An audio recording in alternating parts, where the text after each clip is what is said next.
नमस्कार, मी मनोज भोयर. जेम विशेष मध्ये आपल्या सर्वांचं स्वागत आहे. जेम विशेष मध्ये ज्या बातम्यांचा आपण तपशिलात आढावा घेणार आहोत त्या अशा आहेत.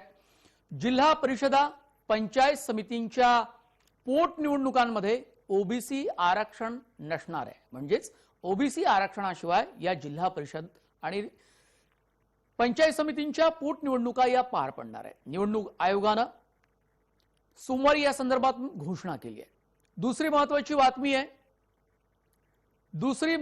बातमी आहे की भूपेंद्र पटेलांनी गुजरातच्या मुख्यमंत्री पदाची शपथ घेतली आहे. भाजपाने 6 महिन्यात 5 मुख्यमंत्री बदलले. तिसरी महत्वाची बातमी, अफगाणिस्तानात महिला घेऊ शकतील शिक्षण, पण त्यांना काही नियमांचं पालन करावं लागणार आहे. त्यांना हिजाब घालावं लागणार आहे.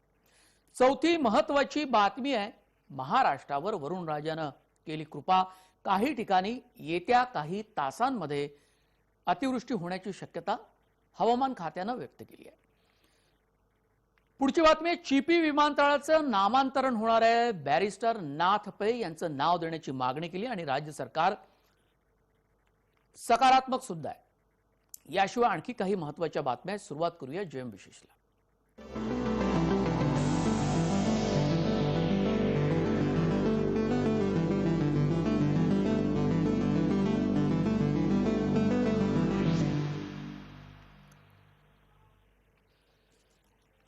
भूपेंद्र पटेल यांनी आज गांधीनगरमध्ये म्हणजे सोमवारी गांधीनगरमध्ये राजभवनात मुख्यमंत्री पदाची शपथ घेतली आहे. भूपेंद्र पटेल यांची भाजपनं रविवारी मुख्यमंत्री पदासाठी निवड केली. यानंतर सोमवारी त्यांचा मुख्यमंत्री पदाचा शपथविधी झाला. पंतप्रधान मोदींसह केंद्रीय गृहमंत्री अमित शहांनी भूपेंद्र पटेल यांचं अभिनंदन केलं आहे. भूपेंद्र पटेल यांनी आज गुजरातच्या मुख्यमंत्री पदाची शपथ घेतली. राज्यपाल आचार्य देवव्रत यांनी भूपेंद्र पटेल यांना मुख्यमंत्री पदाची शपथ दिली. यावेळी केंद्रीय गृहमंत्री अमित शहा उपस्थित होते. भूपेंद्र पटेल हे राज्याचे 17वे मुख्यमंत्री झाले आहेत. अमित शहाने पुष्पगुच्छ देऊन व्यासपीठावर भूपेंद्र पटेल यांचं अभिनंदन केलं, तर मोदींनी ट्विट करून पटेलांचं अभिनंदन सुद्धा केलं. भूपेंद्र पटेल यांच्या मंत्रिमंडळात कुणाची वर्णी लागेल याची सर्वांनाच उत्सुकता आहे. भाजपकडून मंत्रिपदासाठी नेत्यांचे नाव निश्चित झाल्यानंतर येत्या काही दिवसात पटेल यांच्या मंत्रिमंडळाचा विस्तार होऊ शकेल.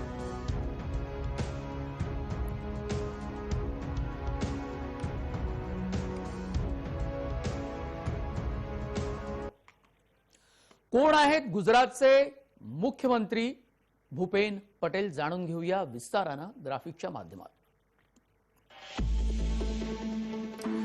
भूपेंद्र पटेल हे घाट लोदिया मतदारसंघाचे आमदार आहेत. भूपेंद्र पटेल यांच्या रूपानं पाटीदार समाजाकडे नेतृत्व आलेलं आहे. पाटीदार समाज हा नाराज होता भाजपवर. अहमदाबाद महानगरपालिकेच्या स्थायी समितीचं अध्यक्षपद सुद्धा भूपेंद्र पटेल यांनी भूषवलं. रुपाणी यांच्यानंतर कुठेही भूपेंद्र पटेल यांचं नाव चर्चेत नव्हतं, तरी सुद्धा ते मुख्यमंत्री झाले. उपमुख्यमंत्री नितीन पटेल मुख्यमंत्रीपदी आग्रही होते. 2016 साली आनंदीबेन पटेल यांच्या राजीनाम्यानंतर नितीन पटेल यांची चर्चा. मात्र तरीही यावेळी त्यांचा नंबर लागला नाही. कृषीमंत्री फाल्दू, केंद्रीय मंत्री पुरुषोत्तम रुपाला, मनसुख मांडविया यांचीही नावे मुख्यमंत्री पदाच्या स्पर्धेत होती.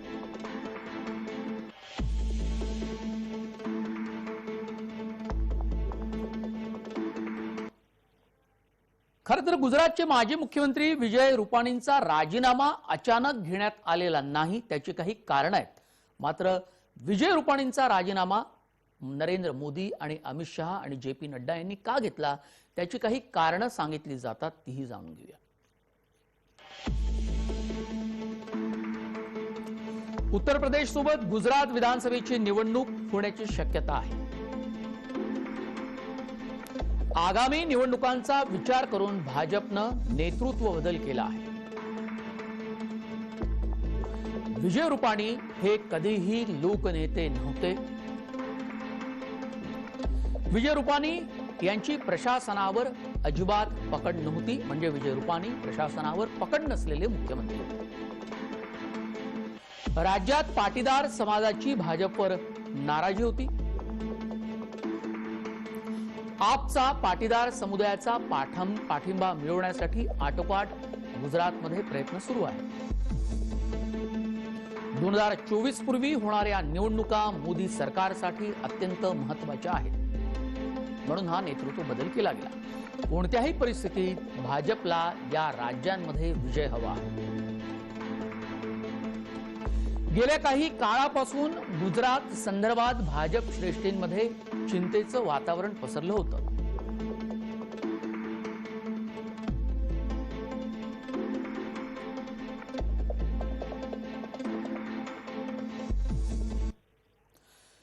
दोन 2014 मध्ये केंद्रात सत्तेत आल्यावर कितीही विरोध आणि टीका झाली तरीही राज्यांचे मुख्यमंत्री अथवा केंद्रीय मंत्री बदलण्याचे टाळणाऱ्या भारतीय जनता पक्षानं गेल्या 6 महिन्यांमध्ये विविध राज्यांचे 5 मुख्यमंत्री बदलले आहेत.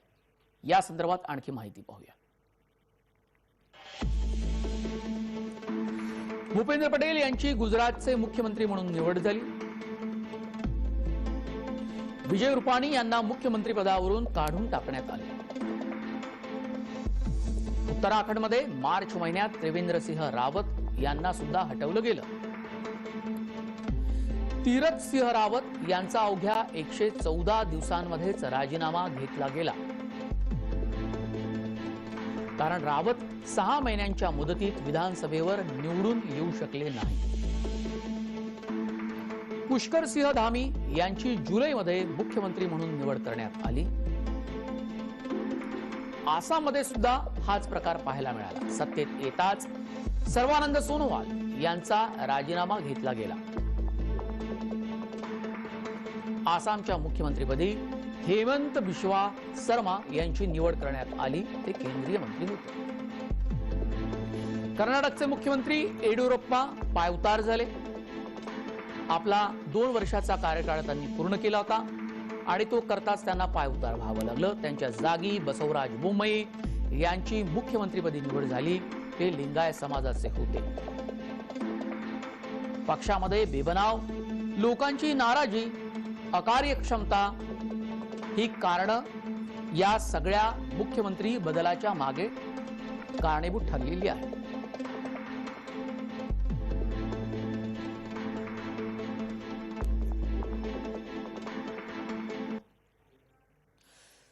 कोणत्या ना कोणत्या कारणास्तव अफगाणिस्तानमधील तालिबान्यांचं सरकार हे कायम चर्चेत राहत आहे.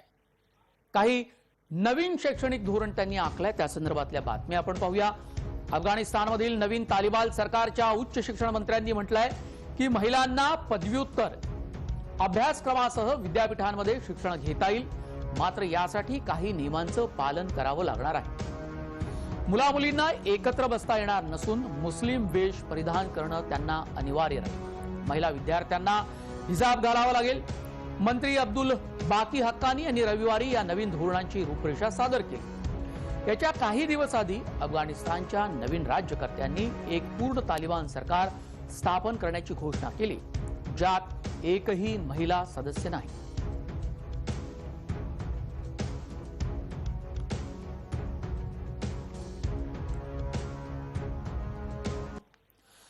अफगाणिस्तानवर तालिबाननं ताबा मिळवला, पण त्यापूर्वीच्या शिक्षण धोरणाच्या तुलनेत नवं धोरण अत्यंत वेगळं आहे.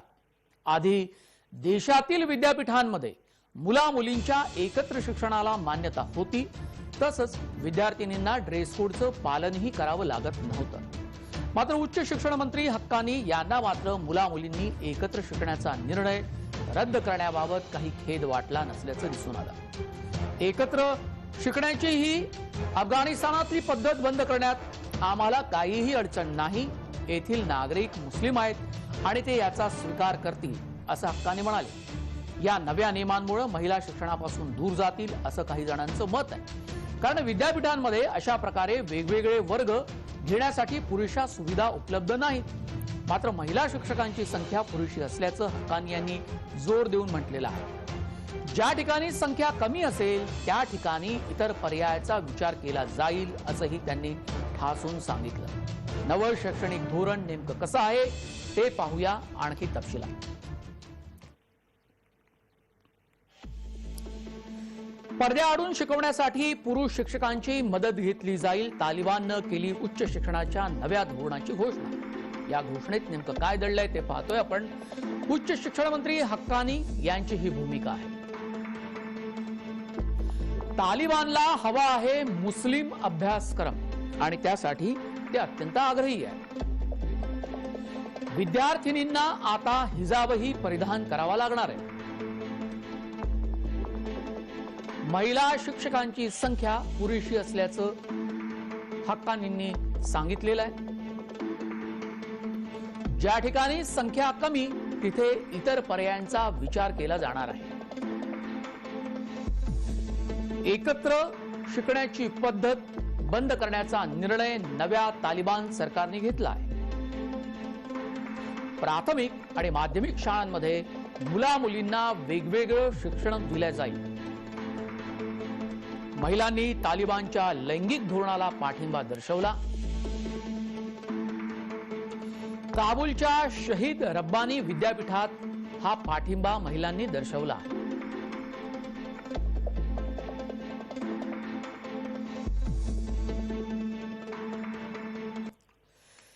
आता तालिबाननं या अफगाणिस्तानमधल्या नव्या आपल्या सरकारमध्ये शरिया कायदा लागू करण्याचं ठरवलेलं आहे। अखुंजादा सरकारचे प्रमुख यांनी तशी घोषणाही केली। देशात इस्लामिक नियम आणि शरिया कायदा लागू करण्यासाठी संपूर्ण प्रयत्न केले जातील असं तालिबानच्या नव्या सरकारचा प्रमुख मुल्ला मोहम्मद हसन अखुंद यानं स्पष्ट केलंय। इराणच्या धर्तीवर स्थापन करण्यात येत असलेल्या तालिबानच्या सरकारनं आपला अजेंडा जाहीर केलाय। यापुढे अफगाणिस्तानमध्ये शरिया कायदा लागू करणार असल्याची घोषणा तालिबानच्या नव्या सरकारनं केली आहे। देशात इस्लामिक नियम आणि शरिया कायदा लागू करण्यासाठी संपूर्ण प्रयत्न केले जातील असं तालिबानच्या नव्या सरकारचा प्रमुख मुल्ला मोहम्मद हसन अखुंद यानं स्पष्ट केलंय।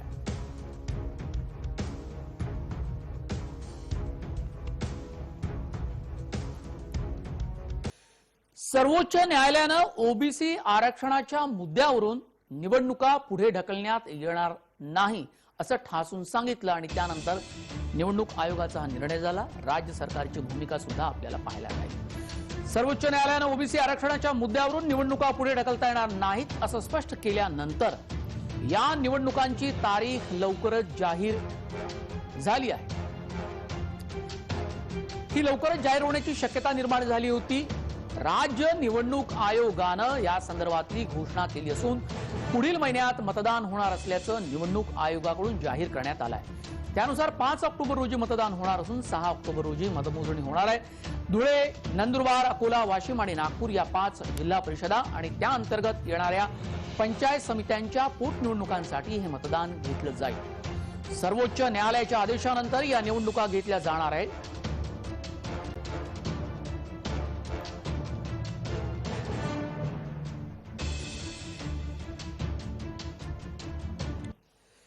या संदर्भातला आणखी तपशील पाहूया।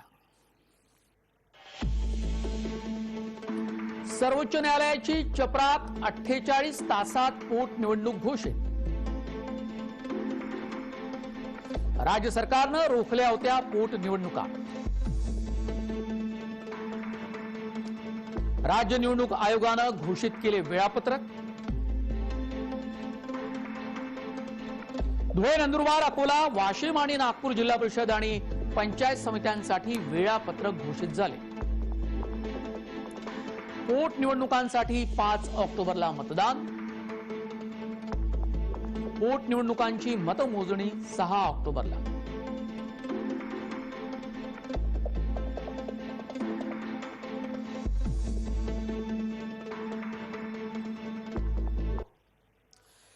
निवडणुका ओबीसी आरक्षणाशिवायच होणार असल्यानं आता त्यावर राज्य सरकार आणि इतर राजकीय पक्ष काय भूमिका घेणार याविषयी चर्चा सुरू झाली होती।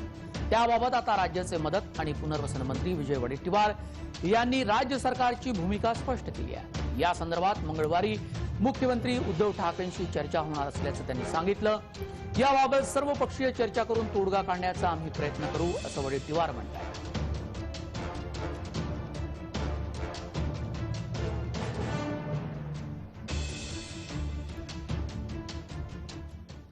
माझी विनंती अशीच असणार आहे, निवडणुका जर अध्यादेश काढून पुढे ढकलता येत असतील, काही लोकांच्या म्हणण्यानुसार, काही नेत्यांच्या म्हणण्यानुसार, काही विरोधी पक्षाच्या नेत्यांच्या मागणीनुसार 100% आपल्याला सांगतो ही परिस्थिती आली आणि डेटा जर आमच्याकडे उपलब्ध झाला नाही आणि निवडणुका जर येऊन धडकल्या तर मात्र अध्यादेश काढायची आवश्यकता असली तर सर्व पक्षांचं त्याला सहकार्य असल्यामुळे अध्यादेश सरकार काढेल। चर्चा माननीय मुख्यमंत्र्यांनी केली होती, त्यानंतर ते निर्णय होत होते। यामध्ये मी पाहतोय की खरं जे विरोधी पक्ष नेते दोन्ही होते, सन्माननीय देवेंद्रजी होते, प्रवीणजी दरेकर होते, सगळ्यांनी खूप चांगला भाग घेतला। सर्व पक्षांनी चांगला भाग घेऊन ते आम्ही निर्णयाला जात होतो। यामध्ये वेगळं राजकारण करण्याची काही आता कुणी आवश्यकता नाही। काही लोक राजकारण करण्याचा प्रयत्न करतात, काही राजकारण करण्याची आवश्यकता नाही। ओबीसीला न्याय मिळावा म्हणून सर्वतरी प्रयत्न आम्ही करतो आहोत। ओबीसी संदर्भातलं खातं हे काँग्रेसकडे जरी असलं तरी राष्ट्रवादी काँग्रेस पक्षाला सुद्धा या मुद्द्यावर जागोजागी उत्तर द्यावं लागतं। त्यांचे प्रवक्ते महेश तपासे काय म्हणतायत त्यांची प्रतिक्रिया आम्ही फोन लाईनवरून नोंदवून घेतली। ओबीसी समाजाला सत्तेपासून अजिबात वंचित ठेवलं जाणार नाही। राष्ट्रवादी काँग्रेस पक्षाची ती भूमिका नाही, महाविकास आघाडी सरकारची ती भूमिका नाही। तिन्ही पक्ष आता म्हणजे निवडणुका कशा होतात, यशोबळावर होतात की एकत्रित होतात, त्या त्या ठिकाणचे जिल्ह्याचे नेते मंडळी तिन्ही पक्षाचे बसून तो निकाल घेतील, परंतु ओबीसी समाजाला कुठेही प्रतिनिधित्व मिळण्यामध्ये कमतरता होणार नाही। हा निर्णय झाला सर्वोच्च न्यायालयाचा आणि त्यानंतर निवडणूक आयोगानं सुद्धा निवडणुकीच्या तारखा या घोषित केलेल्या आहेत।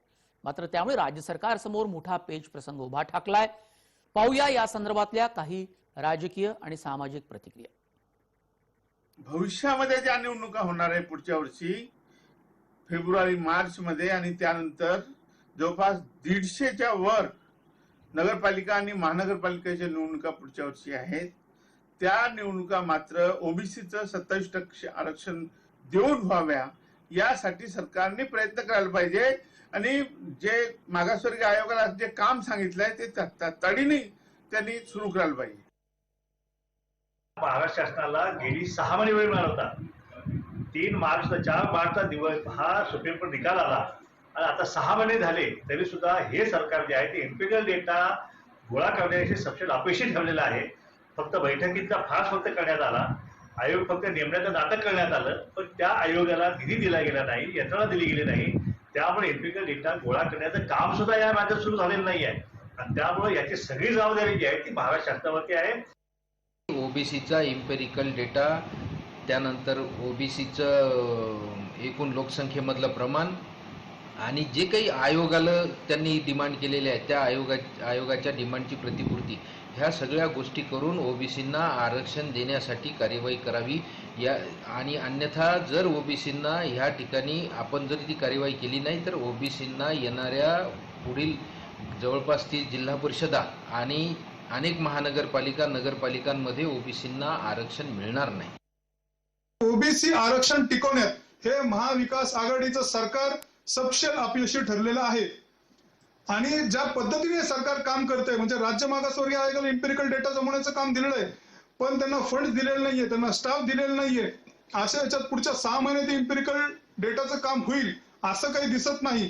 त्यामुळं पुढच्या 6 महिन्यात येणाऱ्या ज्या स्थानिक स्वराज्य संस्थेच्या निवडणूक आहे, विशेषतः त्यामध्ये काही मोठ्या महानगरपालिकांच्या निवडणूक आहे, त्याही ओबीसी आरक्षणाशिवाय होतील का अशी भीती आज ओबीसी समाजामध्ये आहे। या संदर्भातली भाजपची प्रतिक्रियाही पाहूया। बिना ओबीसी आरक्षणाने राज्यामध्ये स्थानिक स्वराज्य संस्थेच्या निवडणुका होणार नाही। आज राज्य निवडणूक आयोगाने निवडणूक कार्यक्रम जाहीर केला। राज्य सरकारने ओबीसी समाजाची दिशाभूल केली, फसवणूक केली। राज्य सरकारने जर जाहीर केलं होतं की बिना ओबीसी आरक्षण निवडणुका होणार नाही, मग राज्य निवडणूक आयोगाने निवडणुका लावल्या कशा? ओबीसी आरक्षणाशिवाय निवडणुका घेण्याची तयारी निवडणूक आयोगानं सुरू केली आहे. त्यामुळे कोल्हापूर महानगरपालिकेचे ओबीसींचे 22 प्रभागात पडलेले आरक्षण रद्द करावे लागणार आहे. महापौर पदासाठीही ओबीसी आरक्षण जाहीर होते, त्यामुळे त्यामध्ये सुद्धा बदल करावा लागणार आहे. महानगरपालिकेची मुदत नोव्हेंबर 2020 मध्ये संपली, त्यामुळे निवडणूक कधी होणार याकडे इच्छुकांचं लक्ष लागून राहिलं. सध्या पालिकेवर प्रशासक म्हणून आयुक्त कादंबरी भलकवडे काम पाहत आहेत. महापालिकेनं निवडणुकीची सर्व तयारी पूर्ण झाली होती. प्रभाग रचना, आरक्षण ते मतदार याद्या तयार करण्यापर्यंतचे सर्व काम पूर्ण झाले आहे. आता मात्र या निवडणुकीसाठी पुनश्च हरिओम करावे लागणार आहे.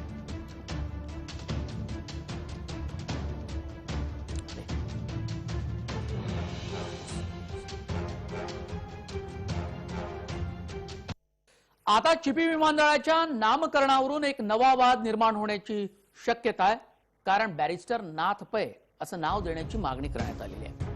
चिपी विमानतळाचं उद्घाटन केंद्रीय नागरी विमान वाहतूक मंत्री ज्योतिरादित्य शिंदे आणि मुख्यमंत्री उद्धव ठाकरे यांच्या हस्ते होणार असल्याची माहिती पालकमंत्री उदय सामंत यांनी दिली. उद्घाटनाला कुणाला बोलवायचं आणि कुणाला नाही हे महाराष्ट्र सरकार राजशिष्टाचारानुसार ठरवतील. जे येतील त्यांचं स्वागत आहे. चिपी विमानतळाचं नामकरण करण्याची मागणी करण्यात आली असून बॅरिस्टर नाथ पै यांचं नाव देण्याचा विचार राज्य सरकारचा आहे. तसा प्रस्ताव राज्य सरकारला पाठवला गेला आहे, असं उच्च आणि तंत्र शिक्षण मंत्री उदय सामंत यांनी म्हटलेलं आहे. ते सिंधुदुर्गाचे पालकमंत्री सुद्धा आहेत.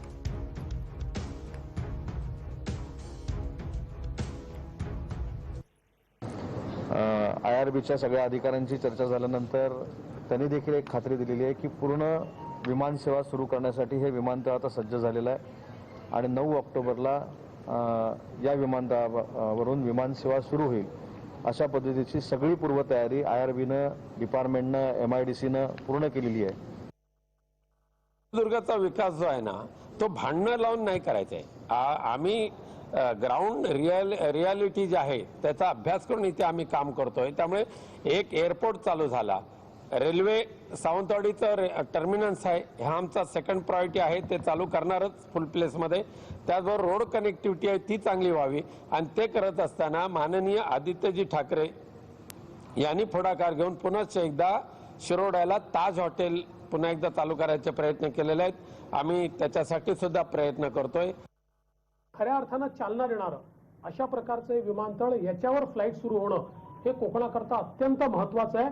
मी खरोखर राणे साहेबांचं आणि केंद्रीय मंत्री जे आहेत त्यांचं देखील आमचे ज्योतिरादित्य सिंधिया की ज्यांनी ही फ्लाईट सुरू केली त्यांचंही मी अतिशय मनापासून या ठिकाणी अभिनंदन करतो.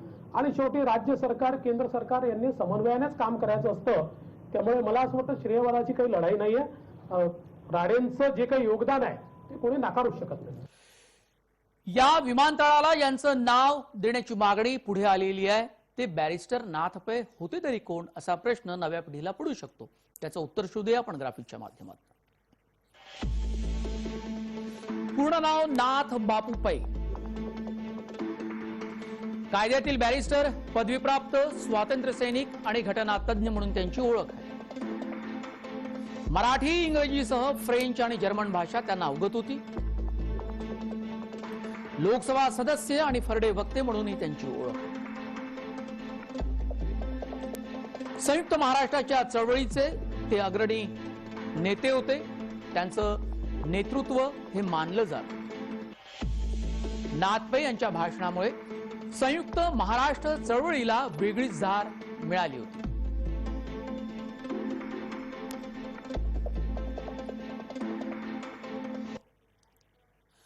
वेळ झाली जेम विशेष मध्ये इथेच थांबण्याची. आपण पाहत राहा ताज्या बातम्यांसाठी फक्त जय महाराष्ट्र.